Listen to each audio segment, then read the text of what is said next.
My perspective is like a very simple human being, like living in this world, just trying to make it like one day at a time. So there's a lot of chaos going on. So why this chaos? Like we can all live in peace and stuff. The system gives you norms, like values. At the same time, it can corrupt you when materialistic things comes in, money, everything. Dimapur is like more like the New York of Nagaland. The city never sleeps.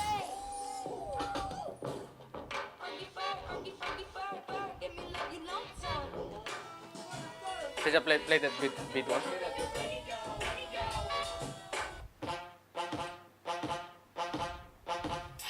Hey, we about to get it on. Moko and Savizo.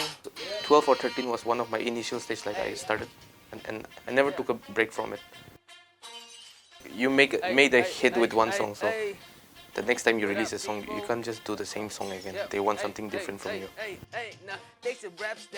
So music is also a cultural thing, like representing where you're from. So I felt like my music thing and my education, both coincided like pretty well. So the culture thing, what I studied about and what I'm doing, so that word culture, so it all was leading to this point. One way or the other, like one or two people had to make it out, break out from the underground and make it to the mainstream, so that they could represent that underground level. When you go commercial, people tend to like, oh, you have like tula originality harai dise. That stereotype, when it like in the present generation, like the mainstream, the commercial stuff, like you're doing this like club music. Now he's gone pop, he's gone commercial, he's into the mainstream. He's not a rapper anymore. He's doing this singing or whatever club song he's making, but you're making music. You need to sustain yourself. You need to make money so that you can look after yourself, your family and stuff. So just being underground, you can't do that. You need to at least get your music out there.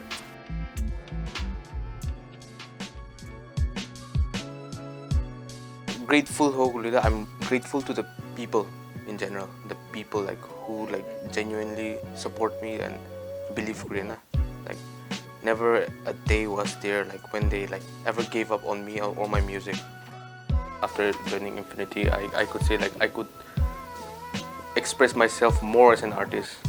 I'm very like open to being an artist. Artist for me personally would be like being that voice of the people, voice of the voiceless, like not everybody can voice out. Hip-hop has always been a culture where like you represent your place, represent your roots, and just being yourself. Whenever I find time, I always go back to those old songs I wrote back in the days. Like, so those I always like remind myself like those were the time like I can go back to that mind state while I was writing that song, so I could relate to myself like, oh, you were like this when you were writing that song. You were so much inspired and you wanted to make it out. So I always remind myself and I always go back. So that is what like always keep me intact with my the originality, my foundation. I'll just do a like very short verse, and it's like based on my interviews. I was talking about my struggles and stuff and everything. See, I started off whack, not knowing how I do this. Just a new kid trying to find influence. In my ruins, I found improvement. Had to make it out so that I could really prove it. Never thought that I'd be rocking out shows, selling out my merches and people want my clothes. They want my pictures safe up on their phones. Now they even recognize me everywhere I go. That was a little bit of fame I got. I had to really process everything I'm not. Bro, it's a long road, better hold on. The world finna get cold when you fold off. Where's that little kid with his passion on fire? Always talking to himself, said he'd never retire. While dealing with the stress and going through this crisis, the void inside my head tells me, Moko, you got this.